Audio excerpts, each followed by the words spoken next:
Hey guys, today we're reading Psalm 35. Great is the Lord. Contend, O Lord, with those who contend with me. Fight against those who fight against me.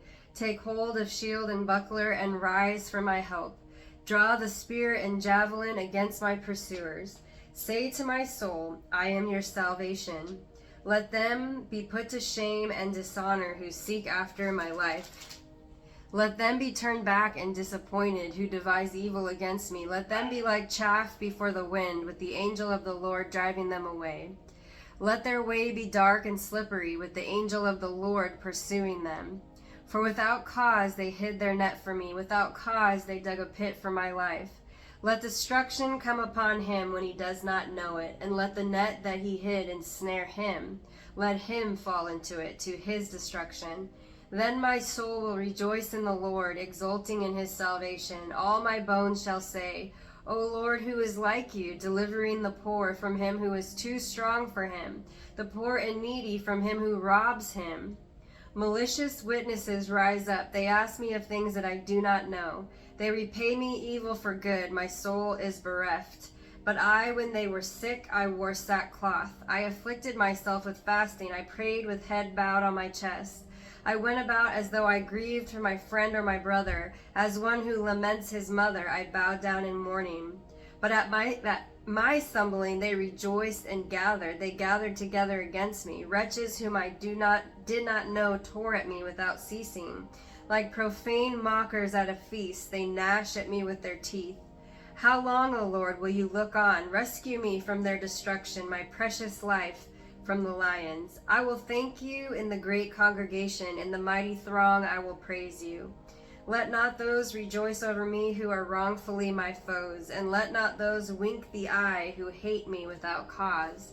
For they do not speak peace, but against those who are quiet in the land they devise words of deceit. They open wide their mouths against me. They say, Aha, aha, our eyes have seen it. You have seen, O Lord, be not silent. O Lord, be not far from me. Awake and rouse yourself for my vindication.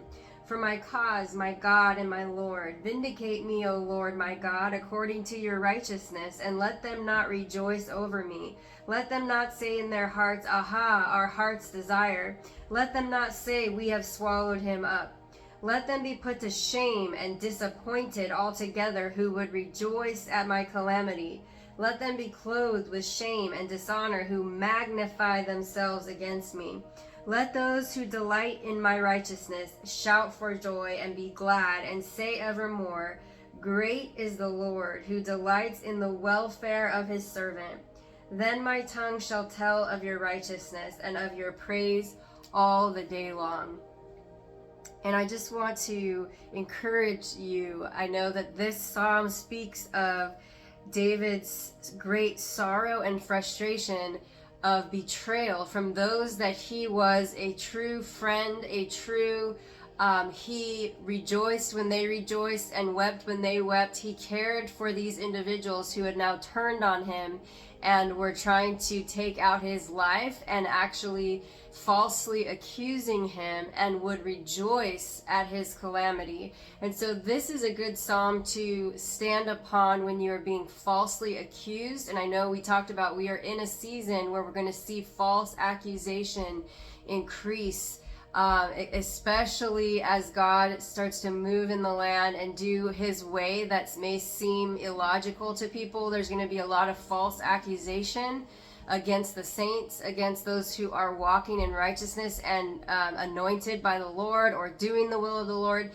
Whenever you set yourself to do the will of the Lord and to do what is right and pure and good, there's always going to be those who rise up against you to falsely accuse you.